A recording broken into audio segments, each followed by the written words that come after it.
Olá, alunos! Vamos então para a nossa quarta aula e dessa vez a gente vai conversar sobre a bioprospecção e o controle biológico utilizando micro-organismos. Então, nessa nossa aula, a gente vai falar especificamente sobre a bioprospecção, né? E aqui eu já trago uma definição, né, de bioprospecção, que ela vai ser então uma busca sistemática por organismos, genes, enzimas, compostos, processos e partes provenientes de seres vivos que vão ter ali um potencial econômico associado e que eventualmente vai gerar um desenvolvimento de um produto ou de um serviço ou até mesmo de conhecimento, né? Então, se a gente for pensar nessa definição, nós chegamos à conclusão de que a biotecnologia ela tem como essência a bioprospecção, né? Afinal de contas, o que eu estou fazendo quando eu faço uma bioprospecção é buscar uma utilidade para um determinado organismo, um gene, uma enzima, né? Esses itens que foram ali supracitados, né? Então, pensando então nessa somatória de bioprospecção e bioprospecção agora microbiana, é a busca sistemática de micro-organismos com a capacidade de produzir um determinado produto ou de ser utilizado em algum serviço de interesse econômico ou industrial, certo? Mas como bioprospectar? O que bioprospectar? Qual é o meu objetivo de pesquisa? A gente sempre tem que levar isso em consideração. Né? Qual que é o meu objetivo de pesquisa, de trabalho, de desenvolvimento, de P&D? Então, o que eu preciso, qual é o meu problema e quais são possíveis soluções? Eu tenho um determinado contaminante. O que eu faço com esse contaminante? Sem ser um método que dependa de um alto potencial energético ou de um produto altamente contaminante, né? Porque eu já tenho um contaminante, eu vou tratar com outro produto contaminante, então só substituo um problema pelo outro. Então existem soluções ambientalmente corretas? Eu posso utilizar um micro-organismo para um processo de biorremediação? Posso utilizar um micro-organismo para melhorar um processo de absorção de nutrientes presentes ali no solo por uma determinada cultivar? Então, qual é o meu problema?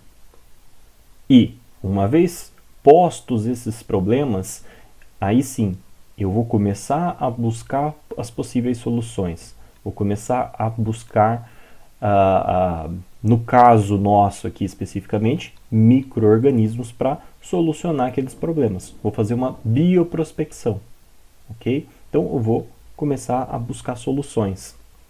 Então, quando a gente trabalha com a biotecnologia de micro-organismos, trabalhar com micro-organismos já envolve uma série de conhecimentos. Esse histograma aqui ele mostra toda uma amplitude de possibilidades que nós podemos buscar, né, trabalhar com micro-organismos. São algumas, né? São algumas possibilidades. Afinal de contas, isso daqui pode se estender para várias outras aplicações. Então, pensando em micro-organismos, né, eu preciso ter conhecimentos de histologia, bioquímica, biologia celular e molecular, biossegurança, ecologia, é claro, microbiologia, genética, botânica, fisiologia vegetal, tudo isso vinculado ao conhecimento relacionado aos micro-organismos, e aí sim que a gente começa a pensar em biotecnologia, explorando esses micro-organismos de uma forma genética, em atividades específicas, como ali citado na biorremediação de corantes, né? E na bioprospecção, por exemplo, de controladores biológicos, né, para o controle de insetos e fungos, bactérias, etc. promotores de crescimento em plantas, produtores de metabólitos, que podem ser utilizados aí, né, com alguma atividade biológica vinculada, como atividade antitumoral, antibacteriana, produção de enzimas, enfim, né, aí a gente vai buscar uma aplicação.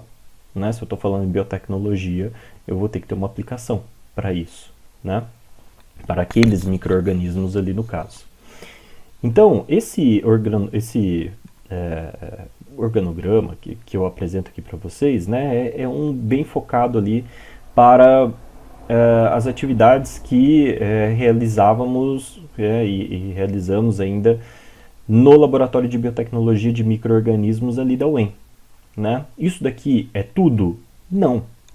Tá? Isso daqui é só uma parte, né? Só mostrando, né? Só uma exemplificação da quantidade de possibilidades e de necessidades também que nós temos para se trabalhar com micro-organismos. Né? Então, pensando em buscar aplicações para esses seres, certo? Então, visando a prospecção biotecnológica de micro-organismos, a gente pode adotar uma série de ferramentas. Né? Por exemplo, a biologia molecular, né? Ela vai ser essencial, por exemplo, na taxonomia molecular, certo? Micro-organismos atualmente, a questão de identificação desses micro-organismos, eles são extensivamente cobrados que seja feita uma análise molecular, né? Afinal de contas, um sequenciamento hoje é muito mais acessível do que alguns anos atrás. Então, não se tem uma justificativa plausível para você não fazer uma análise de um sequenciamento, certo? Ferramentas de bioinformática vão ser necessárias, né, tanto para simulações como até mesmo para essas análises de taxonomia, né, de identificação de quais os gêneros, espécies, grupos taxonômicos esses micro-organismos vão pertencer. A prospecção de produtores de enzimas, então eu posso buscar dentro de um grupo de bactérias ou de fungos, selecionar aqueles que produzem em grande quantidade enzimas de interesse industrial ou até mesmo enzimas diferentes, né, diferentes das comuns que nós estamos acostumados e buscar aplicar isso de uma forma inovativa, né? De uma forma alternativa ao que nós já estamos acostumados. Então aqui a gente inclui as amilases, proteases, quitinases, entre outras várias enzimas. Temos também a prospecção para produtores de compostos secundários bioativos. Essa seleção, né, ela vai buscar ali micro-organismos que vão ter a capacidade de produzir moléculas, né, na sua maioria metabólitos secundários, que possuem atividade, algum tipo de atividade biológica, como atividade antibacteriana, atividade antifúngica, antitumoral, como eu já citei, antioxidante, certo? Então, são atividades que vão poder servir para, por exemplo, a produção de um fármaco, né? Ou como até mesmo uma molécula precursora para um processo de síntese posterior que vai acabar fornecendo realmente o produto bioativo que vai ser comercializado. Temos também a seleção de biorremediadores, né, para tratamento de ambientes contaminados, os controladores biológicos, como fungos e bactérias, com capacidade de controlar crescimento de fitopatógenos, por exemplo. Né? Aqui está dando um exemplo bem focado, então, por exemplo, para a seleção de biorremediadores, eu falo de corantes têxteis, porque é um dos alvos que a gente tem no nosso laboratório. E controladores biológicos, fungos e bactérias endofíticas, porque é o material biológico que a gente faz a prospecção, certo? Então, muitos dos exemplos aqui vão estar voltados para esses alvos, né? E também a obtenção de OGMs, né? De organismos geneticamente modificados, no caso micro-organismos, com diferentes genes, buscando ali sempre, é claro, uma aplicação para essa modificação. Além disso, algo muito importante da gente pensar são nos nichos ecológicos e qual o objetivo de exploração. Então, olha só, quais são as fontes de micro-organismos que nós temos? São várias, né? São das mais diversas possíveis. Eu posso isolar micro-organismos associados com a pele humana. Posso isolar micro-organismos associados com o sistema digestivo humano. Micro-organismos associados a solo. E aí, qual tipo de solo? Um solo argiloso, solo arenoso, a rochas de um tipo X.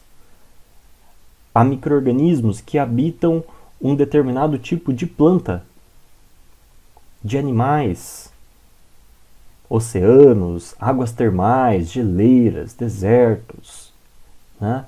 Então, o nicho ecológico ele é extremamente amplo e ele pode já ter um direcionamento para qual função aquele micro-organismo, né, ou aqueles que vão ser isolados, eles podem apresentar. Por exemplo, digamos que eu esteja procurando um micro-organismo que vai ter a capacidade de biorremediar um determinado contaminante ambiental, um xenobiótico, né? Bom, por que não procurar micro-organismos que já estejam adaptados àquela contaminação? Então, micro-organismos do próprio ambiente contaminado.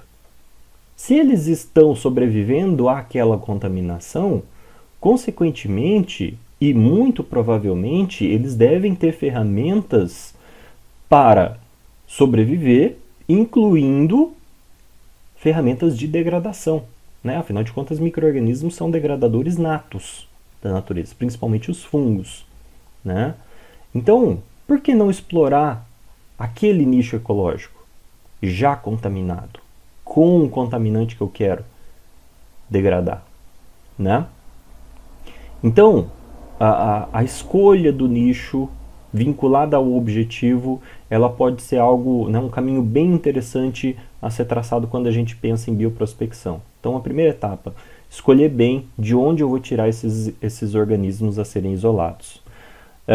Então, dentre as fontes de micro-organismo, então eu posso pensar num isolamento a partir de recursos naturais, eu posso comprar micro-organismos de coleção de cultura. Então, eu preciso especificamente de Bacillus cereus.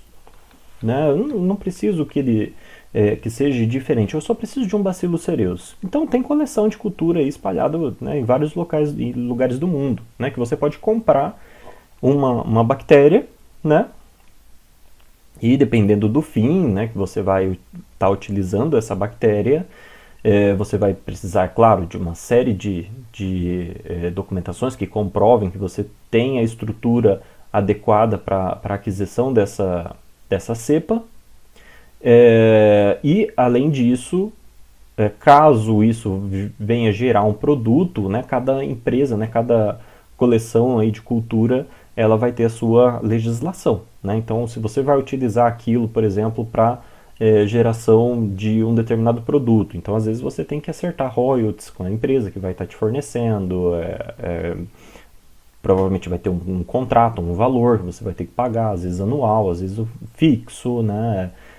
Às vezes, dependendo se você quiser ter uma exclusividade no uso daquela cepa, né? Você também vai ter que pagar um valor a mais. Enfim, tem N questões burocráticas envolvidas com a compra de coleção de culturas. Né? Eu posso obter mutantes naturais por processos de seleção que a gente já discutiu, obtenção de mutantes induzidos. Então, eu já tenho uma cepa, mas eu quero melhorar essa cepa. Então, posso trabalhar ali com processos de melhoramento genético clássico. E obtenção de micro-organismos recombinantes por técnicas de engenharia genética também. Já que eu tenho essas ferramentas, é uma possibilidade a gente estar utilizando também dessas abordagens para fazer um processo de melhoramento em uma determinada característica de uma cepa na qual eu já esteja utilizando ela para um produto específico. Quando a gente pensa em isolamento a partir de recursos naturais, a gente tem que pensar que é um organismo selvagem. Vamos utilizar esse termo. É um organismo selvagem. Ou melhor, não domesticado. Comentei isso um pouquinho com vocês logo na aula de apresentação. Então, quando eu vou lá na natureza, eu tenho que pensar que aquele micro-organismo, ele está naquela condição e que ele não está ali sozinho. Eu tenho uma comunidade microbiana interagindo com aqueles indivíduos. Então não é uma cultura pura quando eu vou lá e faço um isolamento, né? Então, quando eu faço esse isolamento, eu vou precisar fazer todo um processo de purificação. A gente tem muito trabalho experimental, um custo elevado, porém, a grande vantagem de se explorar recursos naturais é a inovação, né? Em termos de Brasil, isso é excepcional, né? Visando todos os recursos naturais que nós temos aqui no nosso país, o potencial de inovação, pensando-se não apenas em micro-organismos, mas em organismos vivos de uma maneira geral, o nosso potencial aqui no Brasil é extremamente grande. A grande dificuldade é principalmente na parte experimental, né? Porque eu vou precisar ter todo um processo adaptativo para que durante o processo de domesticação esses micro-organismos eles não percam a característica natural que ele tinha lá na natureza. Então eu preciso induzir muitas vezes um ambiente artificial que vai forçar ele a manter uma determinada característica, e ter esse conhecimento é um grande desafio para quem trabalha com a bioprospecção de micro-organismos. Então, como exemplo, eu trago aqui para vocês, né, a nossa área de pesquisa, né, a linha de pesquisa iniciada pelo professor João Panfilha ali na UEM, que é a exploração de micro-organismos endofíticos. Então, o que são e qual que é o potencial biotecnológico desses organismos? Bom, esses micro-organismos endofíticos, né, endo vem de dentro, fíticos de plantas, né, de fitos, vão ser principalmente fungos e bactérias que vão habitar o interior de tecidos e órgãos vegetais sem causar nenhum tipo de dano. É uma microbiota natural das plantas. Assim como nós temos a nossa microbiota natural, as plantas também possuem a sua microbiota natural. E muitas vezes essa interação micro-organismo-planta, ela gera benefícios ou para um, ou para o outro, ou para ambos. Ou pode ser também uma relação neutra, né? Eles só estão ali, estão controlados, ninguém afeta ninguém e tá beleza, né? Então, mas na maioria das vezes, esses micro-organismos acabam realizando tarefas importantes para a planta. E as próprias plantas, elas vão ter uma assinatura, digamos assim, microbiológica da sua microbiota natural.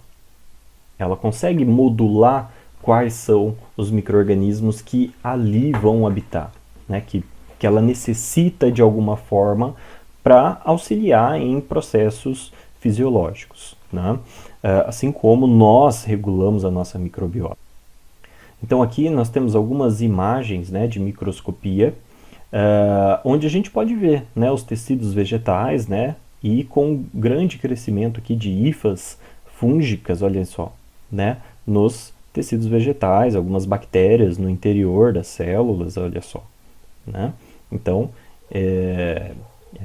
a gente tem ali processos de colonização nesses tecidos vegetais, principalmente nos espaços entre as células, mas também em espaços intracelulares também, tá? Então, a gente tem relatado, né, principalmente em plantas de clima temperado, que praticamente todas as plantas que foram estudadas até então, elas possuem micro-organismos em pelo menos alguma fase do seu desenvolvimento. Então elas possuem algum tipo de microbiota habitando endofiticamente os seus órgãos e tecidos. A boa parte dos trabalhos eles estão ali em regiões de clima temperado e pouco ainda tem se explorado de clima tropical, né? Aqui no Brasil, por exemplo, né? Onde a gente tem a maior diversidade em termos de flora, né? Então, olha só, né? Só para a gente ter uma estimativa do potencial de exploração. A gente tem aproximadamente 300 mil espécies de plantas catalogadas, né? Muitas delas já têm estudo que aponta a presença de endofíticos, e a gente tem ali, né, várias novas espécies sendo descritas, né, principalmente de fungos, quase que todo ano. Né? 5 a 6 espécies novas descritas quase todo ano, isoladas na condição de endofíticas. A gente ainda chega num número subestimado de aproximadamente 3,8 milhões de fungos existentes no planeta, onde a gente conhece aproximadamente 5% desses fungos. Ou seja, muita coisa a gente ainda não conhece. E desses novos espécies, né, até mesmo de espécies já conhecidas, nós isolamos muitos compostos bioativos e muitos desses compostos são inéditos. Então, olha só, né, mesmo estudando espécies já conhecidas, porém, sabendo que tem variabilidade genética, às vezes a gente descobre coisas novas.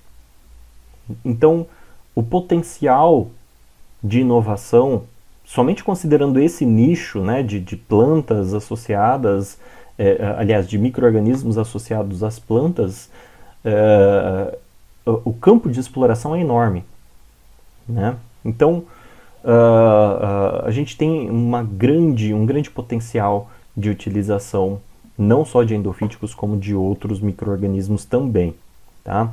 Então, olha só, trabalhos têm mostrado que os endofíticos produzem substâncias que conferem às plantas hospedeiras resistência a diferentes pragas e estresse ambiental. Muitos desses compostos, né, a gente vai ter ali como eles sendo produzidos como metabólitos secundários, né, como antibióticos, antifúngicos, antitumorais ou outros fármacos de alto valor agregado que também poderão ser encontrados ali sendo produzidos pelas plantas, aliás, pelos endófitos. Os endofíticos, eles podem estimular o crescimento de plantas com a produção de fito-hormônios ou fixação de nitrogênio. Então, olha só, eu começo a expandir, né? Imaginem o seguinte, esses micro-organismos, eles produzem esses metabólitos secundários. Por que eles produzem? São ferramentas que eles desenvolveram para ter um maior poder de competição por espaço e nutrientes. Né? Uma vez que ele inibe um crescimento de uma outra espécie que esteja próximo ali do microhabitat que ele está habitando, né, que ele está crescendo, se ele produz uma molécula que vai inibir, sobra mais nutriente para ele se alimentar e se propagar dentro daquele microhabitat em que ele se estabeleceu. Então são moléculas que vão auxiliar esses micro-organismos a sobreviver, né? Porém, essas moléculas não têm apenas um tipo de atividade. Então ela vai funcionar como antibiótico, como antifúngico, mas também, muitas vezes, elas apresentam outras atividades, como é citado ali, um antitumoral. Né? Por que um micro-organismo iria produzir um composto antitumoral lá na planta? Muitas vezes isso serve até como um sinalizador químico ali para a planta. Então, na presença de um determinado composto, por exemplo, né, esse micro-organismo vai metabolizar esse composto e vai acabar formando uma outra molécula diferente. E essa outra molécula seria, por exemplo, teria uma atividade antitumoral. Além disso, esses micro-organismos, eles também podem estimular o crescimento das plantas, porque eles produzem fito-hormônios. Eles têm capacidade de fixar nitrogênio. de fixar fósforo inorgânico. E com esse processo de fixação, as plantas conseguem absorver melhor, às vezes, os nutrientes que estão presentes ali no solo, né, que antes estavam inacessíveis para as plantas. Então, eles estão associados com vários processos ecofisiológicos ali dos vegetais, né? Então, olha só, né, alguns exemplos de micro-organismos endofíticos e seus produtos, né? Essa tabela aqui ela tem compostos descritos até 2001, como taxol, subglutinol, criptocandina, né? As isocomarinas, enfim. Tem uma série de compostos aqui.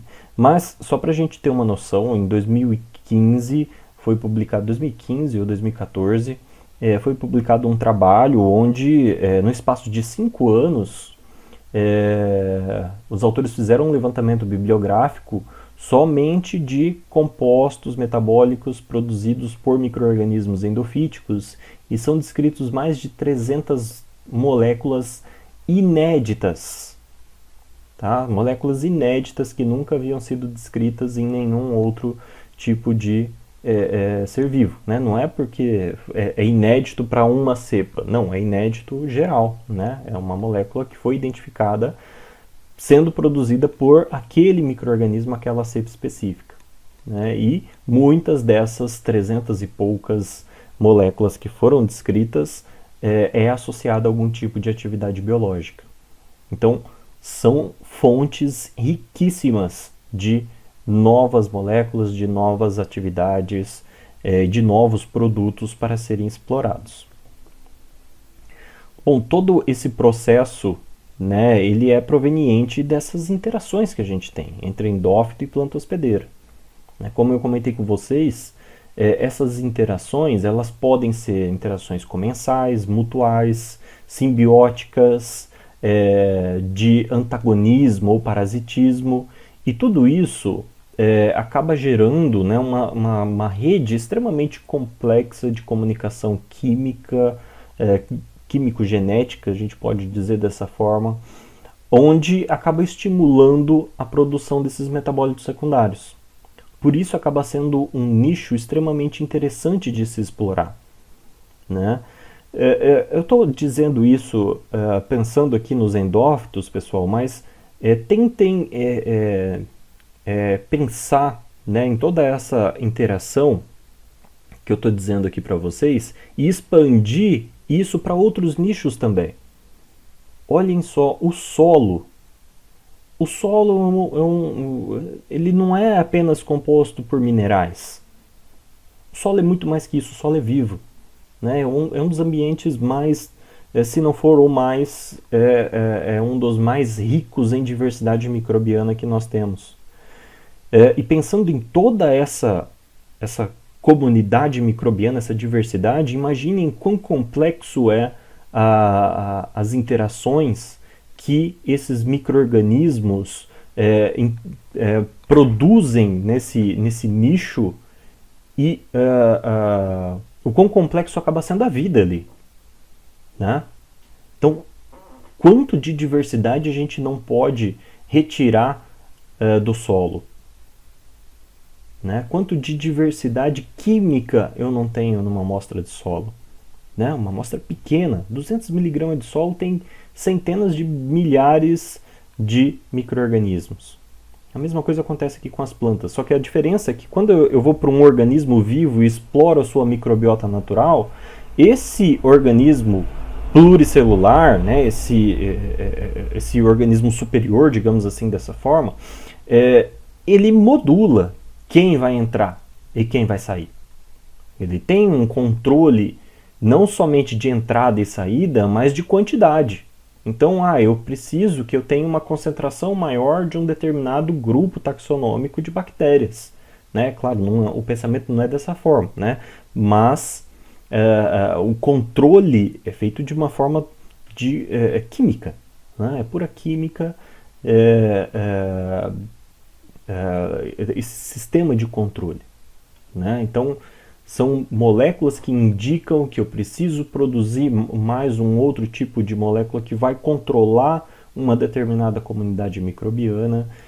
e as outras comunidades elas acabam interagindo com toda essa modificação e a gente vai montando toda essa rede de interação entre os micro-organismos e o seu nicho, né, o nicho que ele está habitando. No caso aqui, continuando aqui no exemplo dos endófitos com a planta hospedeira. Então é uma planta habitando centenas, milhares de endófitos, certo? Não é uma planta ou um endófito, né? Eu tenho uma comunidade microbiana habitando essa planta hospedeira.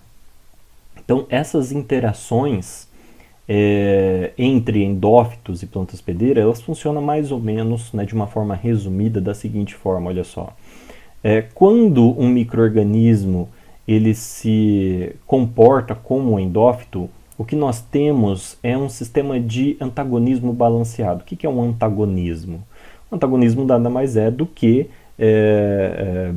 se você tem dois indivíduos, eles serem antagônicos um ao outro, né? Ou seja, um de certa forma vai tentar controlar o crescimento do outro, né? Como se fossem inimigos, né? Porém, quando eu tenho um processo balanceado, o que acontece? Existe um controle, né? Um equilíbrio entre esses dois. Então isso é o que acontece com as plantas e os endófitos. Olha só, eu tenho um antagonismo balanceado, onde as respostas de defesa da planta frente ao processo de infecção desses endófitos é equivalente aos fatores de virulência dos endófitos. Ou seja, um acaba sendo balanceado, né? Equilibrado com o fator do outro, né? Então a resposta de defesa é igual aos fatores de virulência. Então é uma interação nula, né? Ela é balanceada. Então os endófitos não vão crescer de forma descontrolada ali, de forma que vai causar uma doença na planta, e a planta também não vai eliminar esses endófitos. Quando um micro-organismo se comporta como um patógeno, é quando eu tenho um desbalanço nesse antagonismo. Ou seja, os fatores de virulência, eles acabam sobrepondo ou bloqueando os fatores de defesa da planta, né? As respostas de defesa do processo infectivo. E aí o patógeno vai se sobressair. E a partir do momento em que ele começa a se multiplicar de uma forma desordenada, né, ele vai começar a causar algum tipo de doença ali para aquela planta, certo? Algo interessante que é comprovado já, né, é que os endofíticos, né, juntamente com a planta, como eles têm todo um sistema de comunicação química e genética, esses mecanismos de resistência dos endófitos, juntamente com as respostas de defesa da planta, podem acabar atuando de uma forma sinérgica no controle de patógenos. Então é algo que a gente chama de sinergismo balanceado. Então eu tenho uma associação dos metabólitos da planta com metabólitos dos endófitos, na qual acaba produzindo ali moléculas, né, metabólitos secundários tóxicos para determinados grupos, como os patógenos. Então olha só, né, eles acabam se beneficiando dessa interação. E essa interação acaba gerando novos compostos que vão auxiliar tanto a planta como os endófitos. Aqui, né, a gente tem, por exemplo, né, as diferentes tipos de interações que a gente pode ter ali com os endofíticos. Então, olha só, eu tenho um fungo endofítico A, ele vai, né, a presença dele induz o metabolismo de um fungo endofítico B, que vai produzir um composto W. Né? Um fungo endofítico C, que possui uma bactéria simbiótica produzindo um composto X. Ou até mesmo um fungo endofítico D, que vai metabolizar um composto produzido por uma bactéria endofítica, resultando em um composto Y, ou vice-versa. Né? O fungo endofítico produz algo, alguma molécula, onde que vai ser metabolizada por uma determinada bactéria endofítica produzindo um composto Z. né? Então aí a gente começa a brincar, né? Na verdade, aqui o que a gente está fazendo é brincar com diferentes combinações. Isso não acontece ao acaso, não é uma brincadeira, né? Como eu acabei de fazer aqui, né? Na verdade, todo esse processo, né? Essas moléculas que são produzidas, elas são resultados de demorados processos evolutivos e de seleção, né? Então, para se chegar a esse equilíbrio dependente de fatores nutricionais do solo, de fatores ambientais, de compatibilidade desses micro-organismos à sua planta hospedeira. Então, não é porque ele é endofítico para uma planta que ele vai ser para outra. A gente tem que tomar esse cuidado, né? Isso não é algo que é regra, uma vez endofítico, sempre endofítico. Ele é endofítico para uma planta, porque aquela planta consegue manter o controle do desenvolvimento daquele micro-organismo, né? Mas nem sempre isso vai se aplicar para todas as plantas, certo? Então, toda essa complexidade de interação entre essas comunidades microbianas e as suas plantas hospedeiras acabam gerando diferentes possibilidades de geração de novos produtos e novos compostos que vão poder ser explorados, né, bioprospectados. Como que eles entram na planta? Bom, eu tenho diferentes formas de ter um endofítico na planta. Então ele pode adentrar a planta de uma forma ativa, ou seja, ele utiliza de força mecânica e de enzimas para degradar a parede celular da célula hospedeira, né, da célula da planta, e ele tem uma formação de uma célula especializada em penetração nessa célula vegetal, né, que é a formação de apressórios, né? Eles podem adentrar também por ferimentos causados, por exemplo, por insetos, né? Então os insetos vão lá, perfuram o caule, por exemplo, e nessa perfuração ocorre ali a inoculação, por exemplo, de algum micro-organismo, ou até mesmo pelos estômatos da planta e ferimentos que ela venha a sofrer. E também a gente tem a transferência via sementes, né? E isso pode ser algo interessante. Digamos que, por exemplo, a gente descubra que eu tenho um endófito que, uma vez que ele está presente ali na planta, né, nos seus primeiros estágios de desenvolvimento, essa planta consegue ter uma maior resistência seca, por exemplo, ou a um estresse salino, um estresse hídrico. Como que eu faço para esse micro-organismo estar desde cedo ali, né, desde a germinação dessa planta, já presente ali na sua microbiota natural? Seria interessante se ele fosse transmitido via semente, né? E como que eu posso fazer isso? Uma abordagem que tem sido utilizada para isso, por exemplo, é a inoculação em via sementes, né? A inoculação em flores.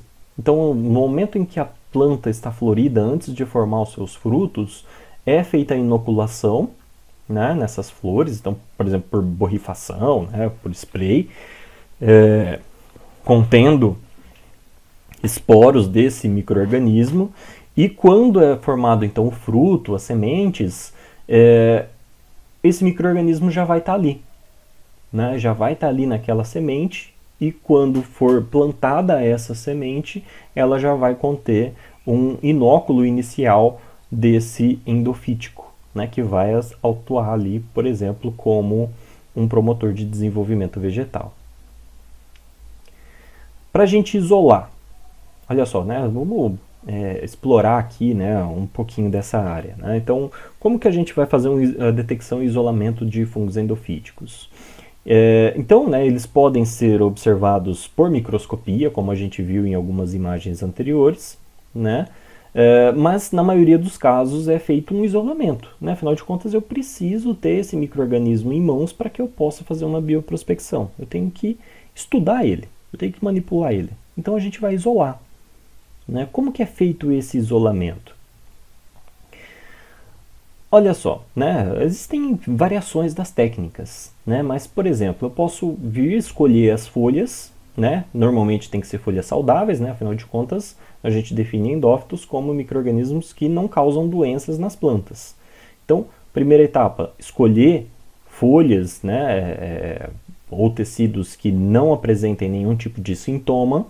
Então, eu vou destacar esse tecido, vou fazer uma lavagem com água e um emulsificante, né? Para auxiliar a remoção ali de epífitos, né? O que são os epífitos? Epi de superfície e fitos de planta. Então são micro-organismos que estão na superfície, além de outras impurezas também que vão estar ali na superfície desses tecidos vegetais. Feita essa lavagem, a gente faz uma esterilização superficial com hipoclorito de sódio, álcool 70 e água destilada, né? Então é colocado ali essa solução de hipoclorito, isso vai ser agitado ali por 5 minutos, por exemplo, né? E aí a gente vai cortar essas folhas, tá? Quanto menor for o fragmento, melhor, tá? Então a gente corta em pedacinhos bem pequenininhos e vai colocar numa placa de Petri, por exemplo, colocando tetraciclina. Se eu coloco tetraciclina, o que não vai crescer? Bactéria, né? Então eu vou isolar o que aqui? Fungo, é um meio seletivo para fungos, por causa da tetraciclina. Mas eu quero isolar bactéria. O que eu faço? Então eu vou colocar um antifúngico, tá? Então vai depender de qual que é o meu objetivo. E incuba essa placa, o que vai acontecer? Vai crescer, né? O que tiver ali dentro do tecido vegetal, uma vez que o que tinha fora eu removi utilizando hipoclorito e álcool 70, né? O que tiver no interior das células, ele vai começar a emergir desses meus fragmentos. Para me garantir, eu pego a última água ali de enxágue, né? A minha água esterilizada que eu utilizei para enxaguar essa folha, e vou inocular numa plaquinha. Se crescer alguma coisa é porque a minha esterilização não funcionou, né? Aí se não crescer, beleza, eu dou continuidade. Bom, vai crescer, né? Qual que é a minha frequência de colonização? Então eu vou pegar, olha, número de fragmentos foliares com crescimento fúngico, multiplica por 100, divide pelo número total de fragmentos amostrados. Então, isso daqui vai me dar um percentual, né? 70%, a minha frequência de colonização é de 70%, ou seja, em 70% dos fragmentos, então se eu fiz 100 fragmentos, em 70 eu tive fungos emergindo daquele fragmento, né? Essa frequência de colonização ela é importante para qualquer outra área, né? Não somente aqui, né? Aqui eu estou usando fragmentos foliares, mas eu poderia usar, por exemplo, solo, né? Então em tantas gramas de solo eu tive tantas bactérias isoladas, né? Tantas unidades formadoras de colônia por grama de amostra ali de solo, né? Então a frequência de colonização é um dado muito interessante, né, para a gente ter sempre quando a gente vai fazer algum tipo de isolamento, né? Bom, depois a gente faz toda uma etapa de purificação, né? Então ó, a colônia vai crescer, mas a gente tem que lembrar que eu estou pegando lá da natureza, então pode acontecer de ter micro-organismos que são compatíveis entre eles. Então, 2 fungos, por exemplo, com hifas entrelaçadas. Então, eles vão crescer ali juntinhos e, às vezes, a gente olhando ali na placa eu não consigo ver, né? Então, eu tenho que pensar todo num processo de purificação. Então, eu pego lá uma colônia de 7 dias, né? Pego um pedacinho, vou colocar num tubinho ali com uma solução contendo um emulsificante também para ajudar a separação das células. A gente vai macerar, vou pegar 100 microlitros, vou colocar em uma plaquinha contendo BDA e vamos incubar, né, por mais 7 dias. Depois eu vou ir coletando e isolando ali as pontinhas de hifas que vão ir germinando, né? Feito todo esse processo de isolamento e purificação, aí a gente vai para a caracterização, né? Caracterização e identificação desses fungos ou bactérias, né? Então, depois de tudo isso, a gente vai analisar essas placas, né? Eu tenho que conhecer o meu material biológico.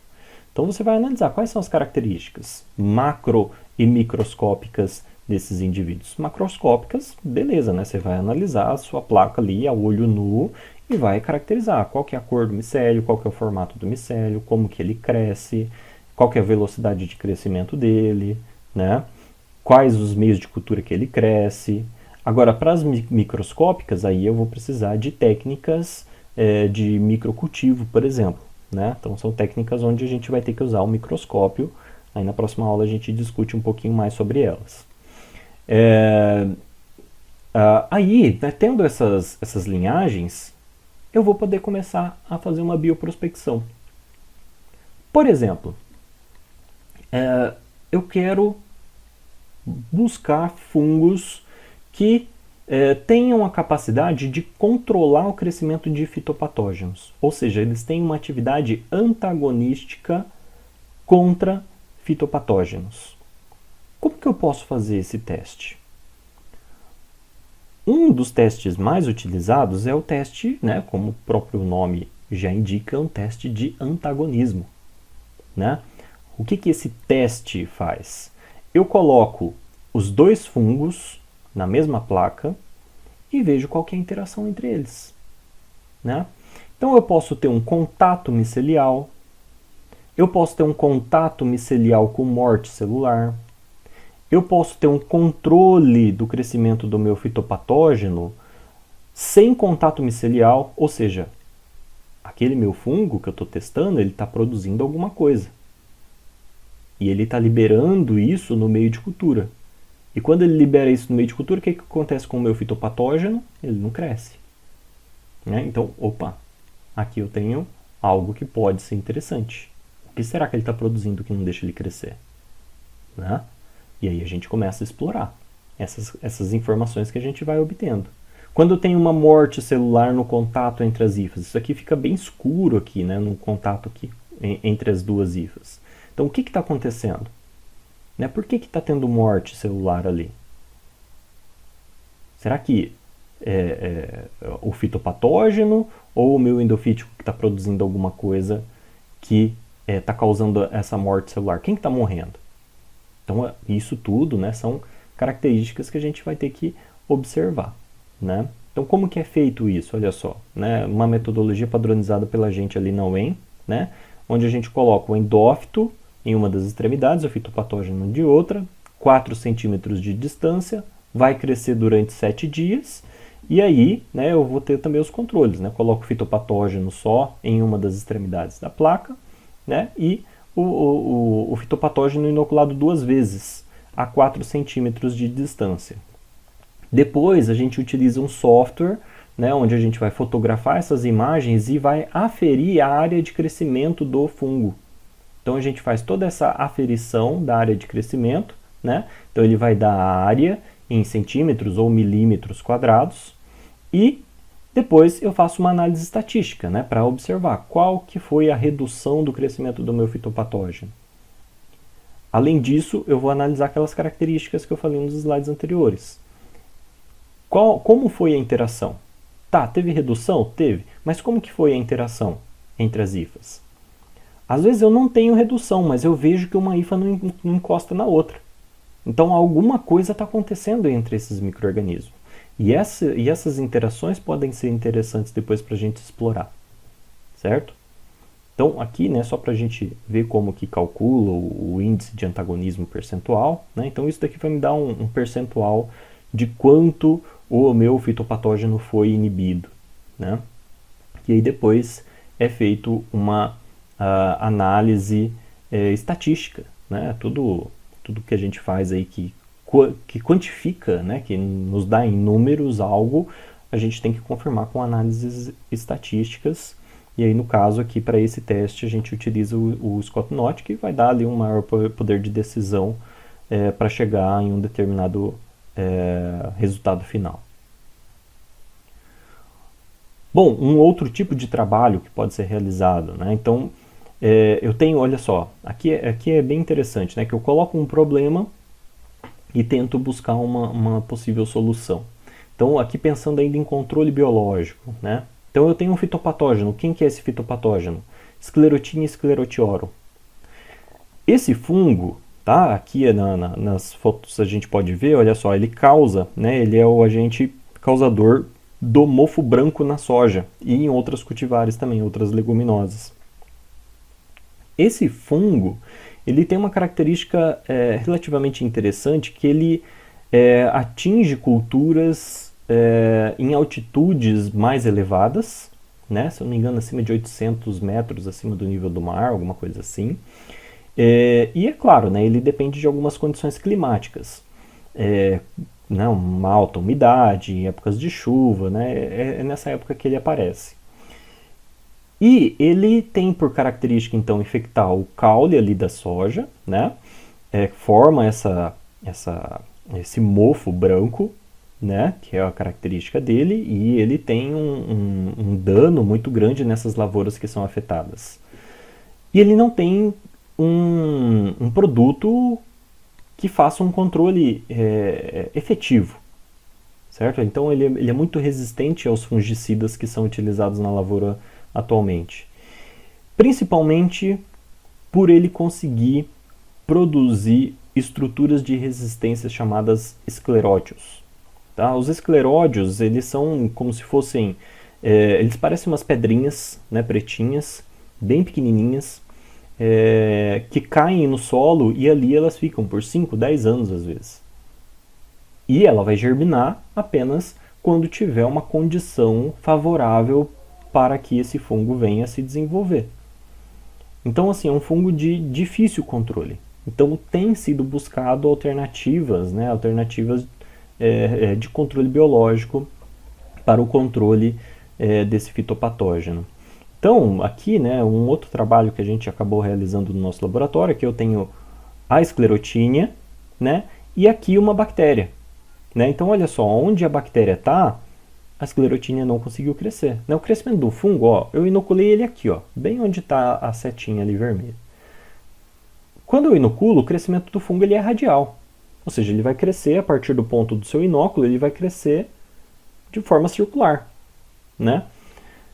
Então aqui, né, uma vez que ele cresceu até essa extremidade, né, eu espero que o círculo aqui fosse sendo formado, né, mas a bactéria que está ali presente, ela inibiu o crescimento dele. Ou seja, é uma fortíssima candidata ao controle desse fitopatógeno. Né? Então a gente fez um teste, né? A gente testou isso juntamente com outros produtos e a utilização dessa solução endofítica juntamente com outros produtos, né, ela acabou rendendo, olha só, em relação à testemunha, né, que é o controle. Então eu tive uma produtividade ali de soja de 3.854 quilos por hectare, isso subiu para 4.601 quilos por hectare. Então são quase mais de 10 sacas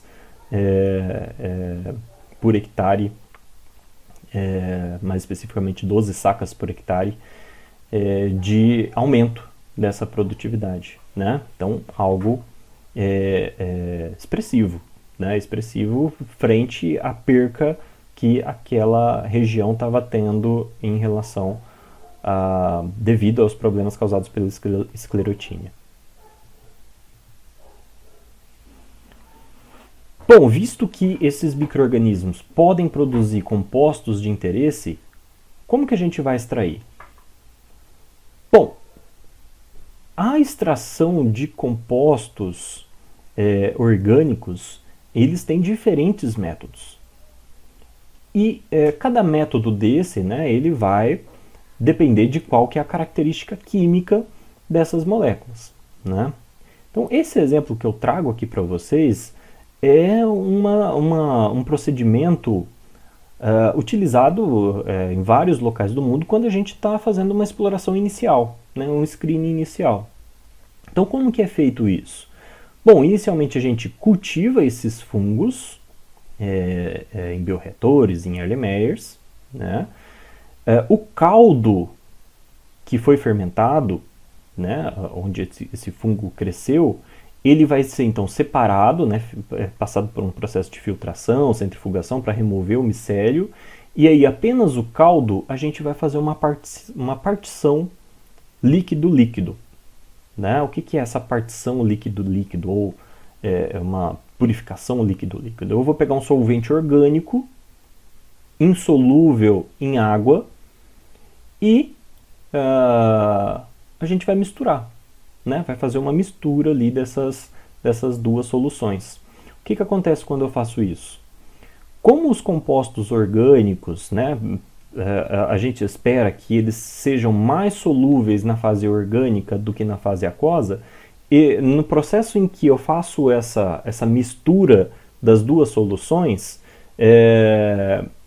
eu vou ter microgotículas, tanto da fase aquosa como da fase orgânica, se formando dentro desse meu funil de separação, de forma com que as moléculas de metabólitos secundários vão ter uma tendência a migrar para a fase orgânica.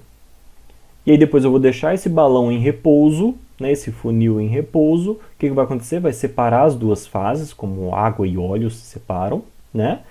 A fase aquosa vai ficar embaixo, enquanto a fase orgânica vai ficar em cima. E aí eu vou removendo a fase aquosa e recuperando essa fase orgânica, né? Eu vou deixando ela separadinha. Vou fazendo algumas lavagens nesse procedimento. Ao final, né, eu vou ter uma certa quantidade dessa fase orgânica e eu vou concentrar ela agora. Vou levar para um equipamento como um rotoevaporador, né? Então eu vou colocar todo aquele solvente aqui embaixo, né? Ele vai ficar em banho-maria, sob pressão, né? Uma pressão reduzida em todo esse sistema fechado. O que vai acontecer? Ele vai começar a evaporar. Uma temperatura de 40 graus mais ou menos, ele começa a evaporar. O solvente vai chegar lá na condensadora, ele vai condensar, né? Eu vou coletar o meu solvente aqui no meu balão de coleta, só que apenas o solvente vai evaporar. Os metabólitos vai ficar nesse balão, né? Então, eu vou evaporando e vou concentrando a minha amostra, né? Vai chegar um momento em que eu vou obter uma fração ali, né? Por exemplo, uma fração de acetato de etila de metabólitos secundários, né? É um extrato bruto de metabólitos secundários. Então isso daqui é feito para bioprospecção, para explorar qual que é o potencial que eu tenho desses micro-organismos de produzir. Tem que ser em meio líquido? Não, pode ser, sei lá, cultivar em arroz, por exemplo, um determinado micro-organismo, ou em uma outra matriz sólida, né? Depois eu lavo isso com solvente e faço o mesmo procedimento, né? Mas a ideia é que eu tenho que crescer esse micro-organismo, esperar ele ter um tempo ali para ele liberar esses compostos e depois eu começo a fazer os processos de purificação dessas minhas moléculas. Bom, tendo as moléculas a gente pode testar, né? Então aqui eu só deixei o protocolo, né, escrito aqui, qualquer coisa vocês pausem aí e deem uma lida, tá? Ainda, né, pensando nessa questão de produção, a gente pode ir brincando aqui, né? Da mesma forma que a gente estava brincando lá atrás com as possíveis interações, eu posso fazer isso in vitro também, né? E isso é algo que, uma vez que a gente consiga estabelecer um determinado tipo de relação, pode gerar produtos muito inovadores, né? Como o que a gente consegue observar nessa figura, né, proposta pelo nosso grupo ali, num capítulo de livro de 2017, nós temos então a possibilidade de trabalhar em condições axênicas. Então, por exemplo, eu cultivo um fungo só e faço a extração dos metabólitos, ou uma bactéria só e faço essa extração. Ou eu posso trabalhar em um sistema de cocultura, onde eu tenho uma bactéria e um fungo crescendo juntos, 2 fungos crescendo juntos, ou 2 bactérias crescendo juntas em um mesmo ambiente, né? Então eles vão estar se interagindo durante esse processo de crescimento, né? Ou ainda eu posso pensar em processos de síntese ou biossíntese parciais. Então olha só, eu tenho lá um meio, né, de cultura, né, um substrato X. Esse substrato X ele pode ser biotransformado, né, por um fungo A. Depois eu retiro esse fungo e passo ele para um outro inóculo, né, um fungo B, que vai gerar uma molécula totalmente diferente. Então, um fungo A ele faz uma determinada modificação.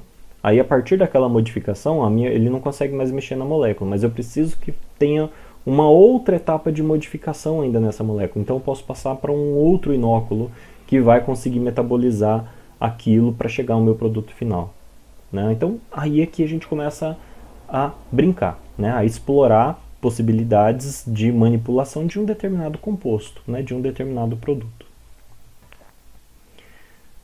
Bom, aí a gente pode avaliar, né, esses compostos que são produzidos, né? Então eu posso, por exemplo, fazer um teste para atividade antifúngica. Pode ser fungos de interesse humano, por exemplo, para doenças humanas? Pode, né? Pode ser fungos relacionados a doenças de outros animais? Pode. Fungos para doenças de plantas? Pode, né?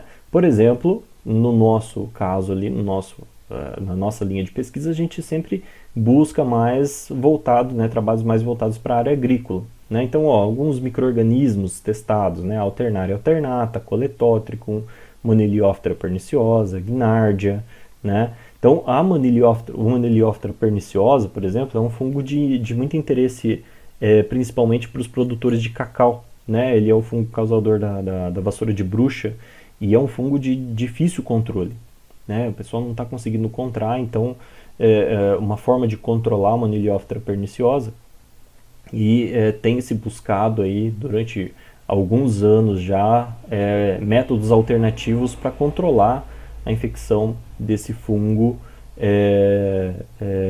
em cultivos de cacau, né, em cacaueiros. Bom, como que é feito esse teste? Então, olha só, tem uma placa de Petri contendo meio BDA, né? Em um ponto específico eu vou colocar o meu fitopatógeno e no outro ponto eu vou colocar um disquinho de papel filtro, né? Um papel que vai conseguir absorver uma determinada solução. Então eu vou vir com uma micropipeta e vou colocar ali 10 microlitros do meu extrato, né? Daquele extrato bruto que eu obtive. Então o que eu vou fazer ali? Eu estou colocando aqueles compostos que eu extraí, não tem nada purificado ali ainda, né? Mas eu vou colocar aqueles compostos que eu extraí ali para ver se eu tenho alguma molécula que tem atividade que vai inibir o crescimento daquele fitopatógeno, né? E aí eu vou colocar para crescer, né? Eu vou incubar isso daqui a 28 graus Celsius, 7 dias, por exemplo, e aí no final a gente vai ver o resultado, né? Então, ó, o que aconteceu aqui? Eu tenho aqui o meu disquinho de papel, né?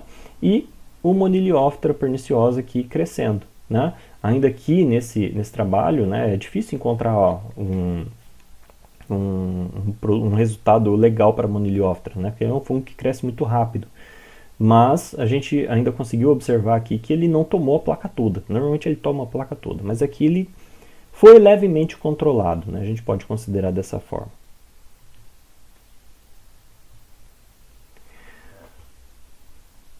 Ainda eu posso, é claro, fazer testes para atividade antibacteriana, né? Como que eu posso fazer esse teste, né? Um teste, por exemplo, o antibiograma, a gente vai então fazer a avaliação da atividade, né, com o espalhamento em placa, né, por exemplo. Né? Então eu cresço essas bactérias em um meio de cultura, né, em uma solução, onde eu vou conseguir depois em um meio sólido, né, uma placa de Petri, pegar 100 microlitros desse fungo e inocular ali na minha placa. Venho com a alça de Driegaus, que faço todo o espalhamento ali na minha placa, né? E feito esse espalhamento eu distribuo os meus disquinhos, né?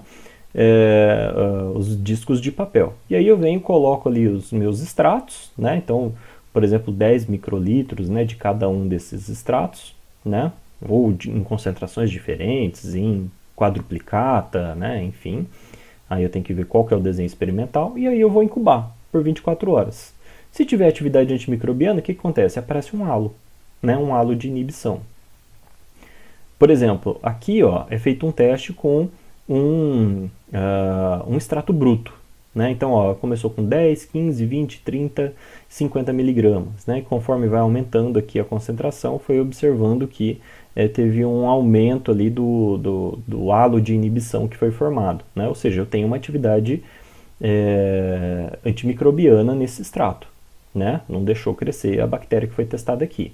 Ah, professor, mas a tetraciclina ali, com 4 mg por ml, deu um halo extremamente maior do que o extrato com 50 mg por ml. O que quer dizer isso? Quer dizer que esse extrato é muito fraco? Não. Tá? O que acontece? A tetraciclina é um composto puro. Dentro desses 50 mg por ml, pode ser que eu tenha, sei lá, 1 miligrama 0,5 miligramas do composto bioativo, né? Então, esse teste aqui é um teste inicial, né? Um teste é um screening, né? Um screening que depois, né, uma vez que a gente constata que tem uma atividade, aí a gente começa a refinar essas pesquisas, né? Seleção de produtores de enzimas, né? Também algo muito interessante para o setor industrial, né? Então, como que a gente faz uma seleção de produtores de enzima, né? Esses micro-organismos, então, eles vão precisar ser cultivados em um meio de cultura com substâncias, né, que são indutoras ali para a produção de determinadas enzimas e que vão permitir a visualização da produção enzimática, né? Então, por exemplo, com a formação de halos também. Um exemplo, né, é a produção de amilase. Então a gente coloca no meio de cultura, né, o amido solúvel e após o crescimento a gente vai adicionar uma solução de iodo sobre o meio de cultura. Então o que acontece? O iodo ele se intercala no meio ali das estruturas do amido, né? E uma vez que essa estrutura helicoidal, né, do amido ele é quebrado pela amilase, o iodo não consegue se fixar. Então, onde tem degradação do amido, forma esse halo incolor, né? O que me indica que houve, que tem a presença de amilase ali naqueles poços ali, por exemplo, né? Então, o que foi feito aqui? Eu cultivei o fungo, peguei ali o caldo fermentado do fungo após tantos dias e eu faço esses pocinhos, né, na minha placa e coloco ali, né? Isso daqui vai ficar incubado ali por um certo período, depois eu venho e coloco o iodo, né? E aí o iodo vai marcar as regiões onde eu tenho amido, onde o amido foi degradado, fica esses halos, né? Então vocês podem ver, ó, quanto maior é a concentração de enzima ou de atividade dessa enzima, maior vai ser o diâmetro desses halos. Então, se eu comparar, por exemplo, essa segunda placa com essa última placa, eu percebo que o halo dessa segunda é bem maior do que o halo da última placa. Então, a gente pode dizer até que é um teste semi-quantitativo, né? Depois, para quantificar realmente a quantidade de enzimas, aí a gente tem que partir para outros testes também, né? E aí a gente pode explorar várias atividades. Então, por exemplo, eu posso fazer um perfil de enzimas produzidas por bactérias que foram isoladas ali de um determinado nicho, né? Que é algo que foi feito aqui, por exemplo. Olha só, eu tenho aqui várias cepas bacterianas, né? Várias linhagens, vários isolados bacterianos, e é feito toda uma caracterização de várias enzimas ali. Então, amilase, protease, lipase, celulase, quitinase, esterase, chilanase, né? Então, é feita ali uma quantificação, né, da capacidade de produção dessas enzimas para cada uma dessas bactérias, e aí a gente consegue estabelecer um perfil, né? Então, o que aquelas bactérias daquele nicho estão produzindo em termos de enzimas? Né? Então, eu tenho bactérias que produzem uma grande quantidade de pectinase, por exemplo, de amilases, de proteases, e assim sucessivamente, né? Esse trabalho a gente já conversou sobre ele também, lá na nossa primeira disciplina eu dei como exemplo de pesquisa, né? Que é o trabalho realizado pela Bula, né? Pela Lígia, onde a gente tem a bioprospecção de micro-organismos para biorremediação de corantes têxteis, né? Então, nesse trabalho, a gente conseguiu ver, né, por exemplo, utilizando a linhagem de Paecilomyces formosus, que com 7 dias, né, o meu resultado ali do tratamento era muito semelhante ao controle, né? Então, foi um fungo muito efetivo ali na degradação desse corante preto, né? No caso ali que foi utilizado. O corante azul ele não foi tão efetivo, mas do preto ele funcionou muito bem. E quando a gente analisou também o efeito desse corante em peixes, né, a gente viu que ele tinha uma certa toxicidade, que essa toxicidade foi reduzida a partir do tratamento com com os fungos que haviam sido ali testados, né? Então, também, olha só, né, é um trabalho ali que tem um problema, uma possível hipótese, né? É testada essas hipóteses e a gente chega em uma conclusão. Há degradação, né?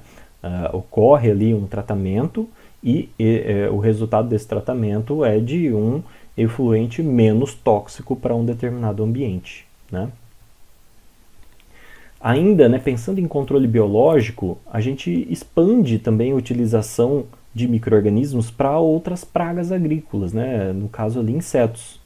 Né? Um caso aí muito conhecido, né, muito utilizado na agricultura, muito comercializado, fácil de achar esses produtos, é o do Metarrhizium anisopli, né? Esse fungo é um entomopatógeno, tá? Então é um fungo patogênico de insetos. Então ele utiliza ali como principal fonte de alimento a quitina, né, que constitui a carapaça dos insetos, né? Então ele consegue infectar os insetos, né, e vai colonizando o corpo ali dos insetos e se alimentando, né? E conforme ele vai se espalhando pelo corpo ali do inseto, ele começa a produzir estruturas externas, e nessas estruturas externas ele começa a liberar esporos.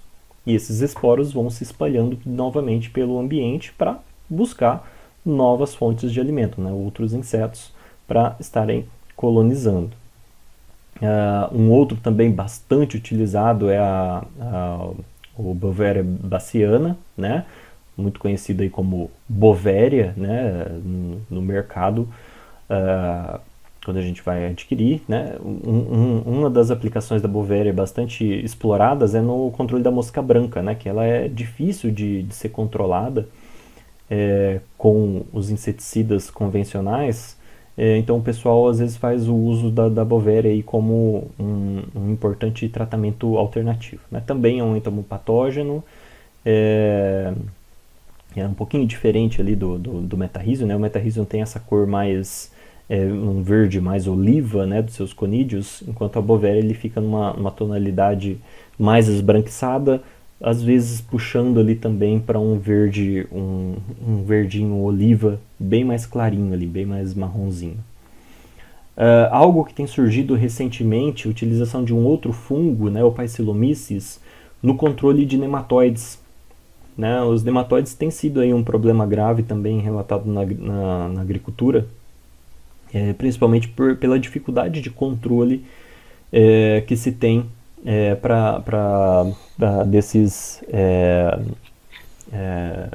dessas pragas, né? E principalmente porque eles ficam no solo, né? E eles vão atacar ali principalmente as raízes e tudo mais.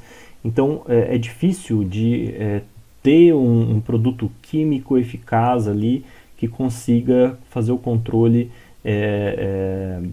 dessas pragas, né? Então o Paecilomyces, né? Ele é um fungo endofítico também, já isolado muitas vezes como endofítico, e que também é muito presente no solo, e ele consegue infectar, claro, não todas as cepas, né, mas alguns Paecilomyces conseguem ter um poder de infecção frente a nematóides, então tem sido utilizado aí como uma ferramenta para o controle de nematóides. O outro exemplo é o Bacillus thuringiensis, ou simplesmente BT. O Bacillus thuringiensis ele é conhecido como um patógeno para insetos, principalmente devido à produção de cristais de uma proteína, né, na verdade, que ela forma uma estrutura de cristal, a proteína CRY1 ou CRI1. Tá? Então, quando essas bactérias começam a esporular, elas condensam, né, essas proteínas em um cristal, né, em um formato de cristal, e esses cristais, uma vez no mesêntero dos insetos, né, que é o intestino ali dos insetos, eles acabam causando uma desconfiguração da parede do mesêntero, o qual acaba causando uma desestabilização e permite a entrada de outros micro-organismos no corpo gorduroso dos insetos, né? Principalmente das lagartas ali, né? E com isso, esses insetos vêm a morrer por um processo de infecção generalizada, né? Por sepsemia. Então, foi muito utilizado no controle biológico, até que tiveram a sacada ali de pegar o gene que codificava para essa proteína CRI e incorporaram no milho, né? Então aí a gente já teve o primeiro milho transgênico, né? Que foi o milho BT. Então o que é o milho BT? É um milho que possui incorporado ao seu genoma a proteína CRI de Bacillus thuringiensis, tá? Por isso milho BT. Então esse milho ele produz uma proteína de uma bactéria na qual essa proteína se acumula nas folhas e uma vez que as lagartas vão se alimentar das folhas, elas acabam ingerindo essa proteína, né, esses cristais dessa proteína e consequentemente elas morrem. Então é um milho resistente à lagarta. Tá? Bom, quais são as características desejáveis de micro-organismos, né? Uma vez que a gente tem ali um processo, uma bioprospecção já feita, eu já tenho uma aplicação para aquele micro-organismo, o que eu preciso ter para esse micro-organismo ser algo legal para mim, dar continuidade ali num trabalho, né? Então, ele tem que apresentar elevada eficiência na conversão do substrato em produto, né? Então, o meu cálculo estequiométrico ele não pode ter sobras, né? Afinal de contas, pensando em indústria, em produção industrial, eu tenho que evitar ao máximo as sobras. Então, a conversão de um determinado substrato em produto é essencial, né, para esse micro-organismo. Então, eu preciso de um determinado aminoácido para converter esse aminoácido em uma determinada molécula. Então, quanto mais específico aquele micro-organismo for para essa conversão, melhor. Né? Agora, se ele utiliza esse aminoácido que eu estou fornecendo ali para outras coisas também, então eu não vou ter um aproveitamento extremamente alto daquele meu substrato para obter um produto. Então, quanto mais eu consigo direcionar o metabolismo desse micro-organismo para a produção de um determinado produto, mais interessante é. Então, as matérias-primas incidem significativamente nos custos de produção, de 38% a 73% do custo total, né, que é a fonte orgânica de carbono. Permitiu o acúmulo do produto no meio, sem sofrer inibição pelo acúmulo, né, gerando custos para recuperação. E, por exemplo, pensando em fermentação alcoólica, a gente tem inibição ali da levedura em torno de 8% a 10% quando eu tenho o álcool, né, acumulado ali. Então, isso, é claro, né, vai variar ali de acordo com a levedura. A gente tem leveduras que atingem altas concentrações de teor alcoólico durante a fermentação, né, mas essa questão de quanto mais acúmulo de uma determinada substância ali no meio, melhor, né? Quanto mais eu conseguir recuperar esse produto, melhor. Não produzir substâncias incompatíveis com o produto. Então, eu estou produzindo um determinado produto, mas ela produz uma outra substância ali também, uma outra proteína, por exemplo. E quando eu faço um processo de purificação, é muito difícil de separar essas duas moléculas, né? Então, é algo ali que pode dificultar o nosso sistema de produção ali para um determinado objetivo, né? Apresentar constância quanto ao comportamento fisiológico, ou seja, eu tenho que ter conhecimento das suas técnicas de conservação, a manutenção de sua produção durante todas as etapas do processo fermentativo, células que privilegiem o crescimento em detrimento do acúmulo de produto não seriam as ideais, né? Então, conhecer o meu material biológico, né? Se eu conheço o meu material biológico, se eu sei qual que é o comportamento do meu micro-organismo em um bioreator, né, eu consigo controlar essas condições, né? Então, não é simplesmente pegar um micro-organismo, ver que ele faz tal coisa e colocar para produzir, né? Eu tenho que conhecer qual que é o comportamento dele, o que ele vai fazer ali dentro. Se acontecer tal coisa, faltou açúcar, o que acontece quando começa a faltar açúcar? Né? Ele começa a produzir mais, começa a produzir substâncias indesejadas, né? Então tem que ter todo um comportamento fisiológico bem conhecido desse micro-organismo. Não ser patogênico, né? Afinal de contas, se for um micro-organismo patogênico, né, eu complico toda a manipulação, né, a estrutura da minha indústria fica extremamente mais complexa, né? Então, ele não ser patogênico acaba me levando a uma manipulação sem riscos ambientais, principalmente no término do processo fermentativo, que é quando a gente vai para o downstream, né, ou seja, a purificação do meu produto. E cultivos de patogênicos exigem cuidados adicionais como câmaras assépticas, né? Então toda a estrutura ali ela vai ter que ser adequada para comportar o perigo que aquela cepa vai estar me fornecendo, né? Não exigir condições de processo muito complexas. Então, por exemplo, eu tenho que buscar economia de produção, apresentar uma faixa de valores ótimos para a produção do produto e não valores pontuais, né? Bom desempenho em pequenas concentrações de oxigênio dissolvido e micro-organismos que excretem proteínas, né? Isso acaba causando uma formação de espuma e aumenta o custo da produção porque vou precisar de anti-espumante, né? Então não somente proteína, mas também tem alguns micro-organismos que produzem biosurfactantes, né? E muitas vezes isso acaba causando uma espumação, né? Se espuma um bioreator a nível industrial, o que acontece? Vai chegar uma hora que essa espuma vai subindo, ela vai derramar, né? Então, quando eu tenho formação de espuma, eu tenho que gastar colocando algum agente anti-espumante, né? Então eu vou aumentando os meus custos de produção.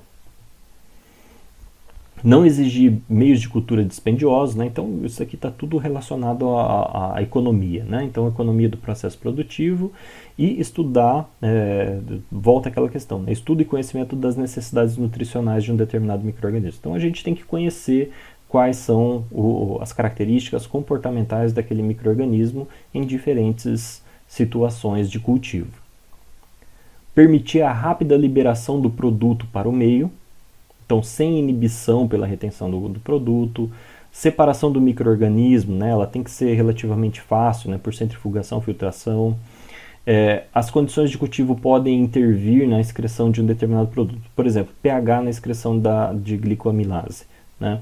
Então, aqui, né, pensem o seguinte, ó, se o meu micro-organismo ele produz o meu produto, mas se ele for excretado, né, aquela questão do GABA que eu comentei com vocês, né, lá na aula passada. Se esse produto ele é excretado, é muito mais fácil depois eu purificar, porque é só separar as células, o meu produto ele vai estar ali, naquela solução, né, naquele caldo fermentado, né? Agora, se ele não for excretado de uma maneira eficiente pelo micro-organismo, o que vai acontecer? Eu vou precisar remover esse produto de dentro das células. Então eu vou ter que romper as células, e aí quando eu rompo célula, vira uma bagunça, né? Porque eu não vou liberar apenas o meu produto, eu vou liberar todo um conteúdo intracelular desses micro-organismos. E aí encarece bastante o processo de produção, né? Então tudo isso, né, a gente chega na definição ali de fermentação, né? Então a gente tem ali a definição bioquímica, né, como um processo anaeróbio que gera energia pela ruptura de compostos orgânicos, sendo que os produtos finais podem ser metabólitos microbianos, como um ácido lático, enzimas, álcoois, como etanol, butanol e acetona, enfim, né? Mas, né, pensando em termos industriais, né, pensando na questão de bioprocessos, fermentação é qualquer processo que vai produzir bactérias, fungos e como um produto final, e também um processo de biotransformação, tá? Onde eu vou ter as células microbianas transformando um determinado substrato em um produto, Tá? Então, a fermentação não é simplesmente o processo fermentativo definido lá na bioquímica, né? Mas sim qualquer processo onde eu vou ter ali fungos ou bactérias fazendo um processo de crescimento, né? Onde elas vão ser o produto final, ou de biotransformação de alguma molécula, né? Então isso vai ser feito, né? A gente tem toda uma questão ali de scale-up, né? De produção, de aumento de escala. Então vai desde a plaquinha de Petri, vai para um tubo de ensaio, um Erlenmeyer, um tanque germinador, até chegar em um bioreator, né? Para produção em escala industrial, né? Então, todo esse processo, né, então eu vou primeiro partir para uma etapa de bioprospecção, né, onde eu vou buscar novos produtos, né, buscar inovação. Definido essa inovação, né, traçado esse caminho, aí eu entro na etapa de um bioprocesso realmente, né, onde a gente vai buscar